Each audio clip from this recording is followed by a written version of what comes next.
ഭയങ്കരമായിട്ട് ബന്ധപ്പെട്ട ഒരു സ്ഥലമാണ് തിയേറ്റർ എന്ന് പറയുന്നത്. അവിടെയാണ് നിങ്ങൾക്ക് കുറച്ച് സ്വാതന്ത്ര്യമായിട്ട് നടക്കാം. അവിടെ ആയതുകൊണ്ടാണ് ഇത്ര വൈറലായത്, അല്ലെങ്കിൽ ഇത്ര വൈറലാവില്ല. അവിടെ മീഡിയം എല്ലാ മീഡിയം വരും, കാസ്റ്റ് ആംഗിൾ വരുന്നോണ്ടാണ്. ഇവിടെ ഞാൻ ബാന്ദ്രയുടെ റിവ്യൂല് പുറത്താക്കിയപ്പോഴും പിന്നീട് നമ്മള് റിവ്യൂ പറയാൻ ചെന്നു. അപ്പൊ ഈ ആ ഒരു സ്ഥലമായി ബന്ധപ്പെട്ടിട്ടൊരു ക്വസ്റ്റ്യൻ ഞാൻ ചോദിക്കുന്നത്, അവിടെ ആ തിയേറ്ററിൽ വെച്ച് നിങ്ങൾക്ക് ഉണ്ടായ എക്സ്പീരിയൻസിൽ ഒരു വേർസ്റ്റ് എക്സ്പീരിയൻസും ബെസ്റ്റ് എക്സ്പീരിയൻസ് ഏതാണെന്ന് എന്നെ അടിക്കുകയും ചെയ്തില്ലേ, അങ്ങനെ ഉണ്ട്. പക്ഷെ നല്ല എക്സ്പീരിയൻസ് ആണ്. ഒരുപാട് ആർട്ടിസ്റ്റിലേക്ക് കാണാം, മീഡിയക്കാർ ഫെയിം ഉണ്ടാവും. ഫെയിം കിട്ടിയത് അവിടെയാണല്ലോ. ഒരുപാട് എല്ലാ ആഴ്ചയും ആർട്ടിസ്റ്റിലേക്ക് കാണാൻ പറ്റും. എന്നാലും ഇപ്പൊ ഫെയിം കിട്ടുന്ന അല്ലാണ്ട് എന്തെങ്കിലും ബെസ്റ്റ് ലൈക്ക് ഭയങ്കരമായിട്ട് ഇഷ്ടപ്പെട്ട എക്സ്പീരിയൻസ് എന്തെങ്കിലും ഉണ്ടായിട്ടുണ്ടോ? ലൈക്ക് നിങ്ങൾ റിവ്യൂ പറയുമ്പോഴും ആൾക്കാരെ നിങ്ങൾ അക്സെപ്റ്റ് ചെയ്തതിൽ എന്തെങ്കിലും ഭയങ്കര ഇഷ്ടപ്പെട്ട ഒരു എക്സ്പീരിയൻസ് റിവ്യൂ പറഞ്ഞു രണ്ടുപേരും നടുക്കിർത്തി ഒരുപാട് പേര്. ഞാൻ ധ്യാൻ ശ്രീനിവാസൻ, ഒരുപാട് ആർട്ടിസ്റ്റിൽ ഒരുമിച്ച് പറഞ്ഞു. ധ്യാൻ ശ്രീനിവാസൻ ഒപ്പം പറഞ്ഞു,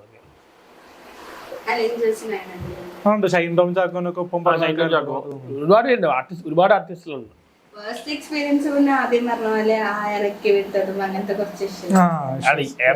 മീഡിയ ഒരു സിനിമയുടെ ആൾക്കാർ അറ്റാക്ക് ചെയ്തു.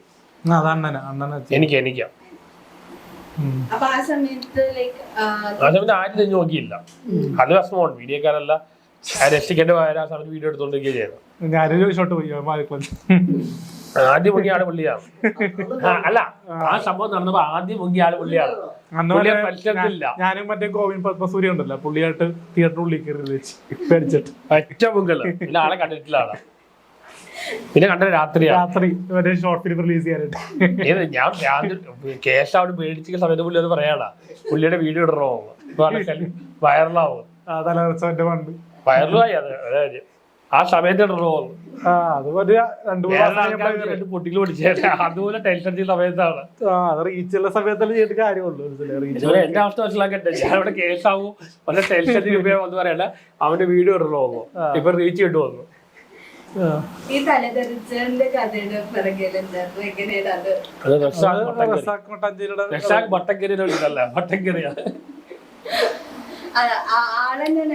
സ്റ്റോറി ഐഡിയ വേറെ ആയിരുന്നു, ജയൻ എന്ന് പറഞ്ഞ പുള്ളിയുടെ ആയിരുന്നു. അപ്പൊ അത് പുള്ളി ചെയ്തു. പിന്നീട് വരുന്നുണ്ട്. അതിന്റെ രണ്ടാം ഭാഗത്തിൽ ഡാഡിനെ കൊണ്ടുവന്നു. അത് ഭയങ്കര ഹിറ്റായിരുന്നു. പുള്ളി ഈ കളിയാക്കാൻ പുള്ളിക്ക് കുഴപ്പമില്ല, എന്നെ കണ്ട തൊലിക്കട്ടി എത്ര കളിയാക്കാൻ കുഴപ്പമില്ല. അപ്പൊ ആരെങ്കിലും എന്നെ മോശം പറഞ്ഞാൽ പുള്ളി റിയാക്ട് ചെയ്യില്ല. ഞാൻ ചിലപ്പോൾ റിയാക്ട് ചെയ്ത് വരും. പോസിറ്റീവായിട്ട് എടുക്കണം, നെഗറ്റീവായിട്ടൊന്നും എടുക്കാറില്ല. അപ്പം നിങ്ങളിപ്പോ സിനിമ ഇഷ്ടംപോലെ കാണുന്ന ആൾക്കാരാണ്. അപ്പൊ നിങ്ങൾ ഇപ്പൊ അടുത്ത് കണ്ടതില് ഭയങ്കര ഇഷ്ടപ്പെട്ട ഒരു സിനിമയും ഭയങ്കര മോശമായി തോന്നിയ സിനിമ ഏതാണ്? ഇഷ്ടപ്പെട്ടത് എത്ര ഓടാത്ത തുണ്ട് എനിക്ക് വളരെ ഇഷ്ടപ്പെട്ടു. ആൾക്കാർ വേറെ വിടാത്ത അങ്ങനെയല്ല, നല്ല ഫിലിമായിട്ട് ഇഷ്ടപ്പെട്ടു. മോശമായിട്ട് ഏതാണ്? അടുത്ത കാലത്ത് ഇറങ്ങിയാൽ നല്ല പടങ്ങളാണല്ലോ. മായാവനം എന്ന് പറയാം, എനിക്ക് അത്ര ഇഷ്ടപ്പെട്ടില്ല. മായാവനം ഒരുപാട് ചെറിയ കുറെ ഒരു നിലവാരമില്ലാത്ത പടങ്ങൾ ഇറങ്ങുന്നുണ്ട്. അങ്ങനെ ചില പടം കണ്ടപ്പോ തോന്നിയിരുന്നു. എനിക്ക് ഇഷ്ടപ്പെടാത്ത പടമായിട്ടൊന്നുമില്ല. ഇഷ്ടപ്പെട്ട ഇപ്പത്തെ ഒരു പടവും രണ്ടാമത് കാണാൻ തോന്നുന്നില്ല. ഇഷ്ടപ്പെട്ട പടമുണ്ട്. നമ്മളിപ്പോ ചെറുപ്പത്തിൽ കിലുക്കം കിരീടം അങ്ങനത്തെ പടം എത്ര കണ്ടാലും മടുക്കില്ല. ഇപ്പത്തെ ബ്രഹ്മയുഗം പോലും രണ്ടാമത് കാണാൻ തോന്നിയില്ല.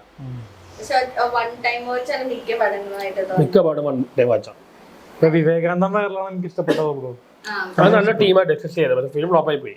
വിവേകാനന്ദ നല്ല ടീമായിട്ട് ഡിസ്കസ് ചെയ്താൽ വിഷയമാണ്. അതിൽ കുഴപ്പമെന്ന് അറിയോ, അവർ ഡിസ്കസ് ചെയ്ത ടോപ്പിക് നല്ലതാണ്. അല്ല, ടോപ്പിക്ക് നല്ലതാണ് അങ്ങനെ, പക്ഷെ അത് അവർ ഡീൽ ചെയ്ത രീതി ശരിയല്ല. ഈ ചിലപ്പോ സന്തോഷമായിട്ടും പറഞ്ഞ പോലെ ചില സിനിമകള് നല്ല നല്ല ടോപ്പിക്സ് കൊണ്ടുവരുന്നുണ്ട്, പക്ഷെ ഓടുന്നില്ല. അതിന് എന്തുകൊണ്ടായിരിക്കും? കുറെ കൊമേഴ്ഷ്യൽ രണ്ട് കാര്യമുള്ളൂ. സിനിമ വിജയിക്കണം, ഒന്ന് സിനിമ നന്നാവണം, രണ്ട് മാർക്കറ്റ് ചെയ്യണം. ചിലപ്പോൾ സിനിമ മോശമാവാതെ മാർക്കറ്റ് ചെയ്യാറുണ്ട്. മനക്കാലം കുറേ മാർക്കറ്റ് ചെയ്യും, പക്ഷെ സിനിമ നന്നായിരിക്കും. ചില സിനിമ നന്നായി ഉണ്ടാവും, പക്ഷെ മാർക്കറ്റ് ചെയ്യുന്നുണ്ടാവില്ല. ഈ രണ്ട് കാര്യം ഇതിലാണ് ഓടും. ഇല്ല ഏതെങ്കിലും ഒരു അഭാവം വരുമ്പോഴാണ് പ്രശ്നം വരുന്നത്. ഓടാത്ത കാരണം ഇപ്പൊ ഓരോ ആഴ്ചയിൽ സിനിമ റിലീസ് ചെയ്തോണ്ടിരിക്കുകയാണല്ലോ. അപ്പൊ ഓരോ സിനിമ പിന്നെ മഞ്ഞുമൽ ബോയ്സിൽ ഓടിയില്ലേ, കുറെ പടം ഓടുന്നുണ്ട്, ഭയങ്കര ഓടുന്നുണ്ട്. അപ്പൊ അത് വീണ്ടും നമ്മുടെ മലയാള സിനിമയുടെ ഒരു മുഖച്ഛായ മാറ്റും എന്നൊക്കെ തോന്നിയിട്ട് മഞ്ഞൾ ബോയ്സ് അത്ര എനിക്ക് അത്ര ഇഷ്ടപ്പെട്ടില്ല. ഫാമിലിയോട് വരുന്നില്ല മഞ്ഞൾ ബോയ്സ് അത്ര വലിയ സിനിമ എന്ന് എനിക്ക് പറയാൻ പറ്റൂല. ഒരു ചെറിയ സിനിമ ലോക്കൽ സെറ്റപ്പിൽ ചെറിയ ക്ലൈമാക്സ് മാത്രമേ ഇഷ്ടപ്പെട്ടുള്ളൂ. അതിന്റെ പേരിൽ ഒരുപാട് തെരുവിളിയും ഫോം വിളിയും വീട്ടിലെ വന്നൊക്കെയാണ് തെരുവിളിക്കുന്നത്. ഈ സ്വന്തം ഒപ്പീനിയന് ലൈക്ക് ഇപ്പോ സന്തോഷം പറഞ്ഞ പ്രീ പ്ലാൻഡ് ആയിട്ട് എല്ലാ റിവ്യൂസ് പറയണേന്ന് പറഞ്ഞു. ഒന്നും പ്ലാൻ ചെയ്തിട്ടില്ല. അപ്പൊ സ്വന്തമായിട്ട് അപ്പൊ തോന്നുന്നൊരു ഒപ്പീനിയൻ ആണല്ലോ പറയുന്നത്. അതും പറയുമ്പോഴും നെഗറ്റീവായിട്ട് റെസ്പോൺസ് കിട്ടുമ്പോ നമ്മൾ എന്ത് പറഞ്ഞാലും നെഗറ്റീവാണ്. എന്ത് പറഞ്ഞാലും നെഗറ്റീവാണ്. അപ്പൊ ശരിക്കും ഒരു റെസ്പോൺസ് പറയുമ്പോൾ നെഗറ്റീവ് കിട്ടുമ്പോൾ എന്താ ഇങ്ങനെ ആൾക്കാരൊന്നും എന്തെങ്കിലും ആലോചിച്ചിട്ടുണ്ടോ? ശരിക്കത്തെ റെസ്പോൺസ് തോന്നിയ ഒരു റെസ്പോൺസ് പറയുമ്പോഴും എന്താ ഇങ്ങനെ ആൾക്കാർ നെഗറ്റീവ് പറയുന്നതിന് എന്തെങ്കിലും ആലോചിച്ചിട്ടുണ്ടോ? എനിക്കറിയില്ല. എനിക്ക് എന്റെ അഭിപ്രായം പറയാൻ പറ്റുള്ളൂ. ഇപ്പൊ ഇതിനെന്താ ഈ ഫേസ്ബുക്കിൽ യൂട്യൂബിൽ എന്താ PR വർക്കാണ് നമ്മള് പോസ്റ്റ് ഇടുമ്പോൾ അപ്പൊ തന്നെ കമന്റ്സ് ചെയ്യുകയാണ്. അതിൽ ഒരു കമന്റോടും പോസിറ്റീവ് ഇല്ല. വെറുതെ എങ്ങനെ പെയ്ഡ് PR വർക്കാവും. അങ്ങനെയാണ് തോന്നിയിരിക്കുന്നത്. ഇപ്പൊ സൂപ്പർ സ്റ്റാർസിന്റെ ഫേസ്ബുക്ക് എടുത്ത് കഴിഞ്ഞാൽ അതിനകത്ത് നെഗറ്റീവ്സ് ഉണ്ടാവും. പക്ഷെ ആളുകൾ നോക്കാറില്ല. നമ്മുടെ രണ്ടുപേരുടെയും മാത്രം ആളുകൾ എടുത്ത് പബ്ലിക്കലി ഇടാറുണ്ട്. ഇങ്ങനെ തെറിവിളി വരുന്ന രണ്ടുപേരാണ്.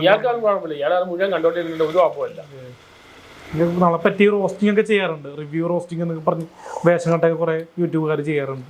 തെണ്ടിത്തരമാണ് അതൊക്കെ.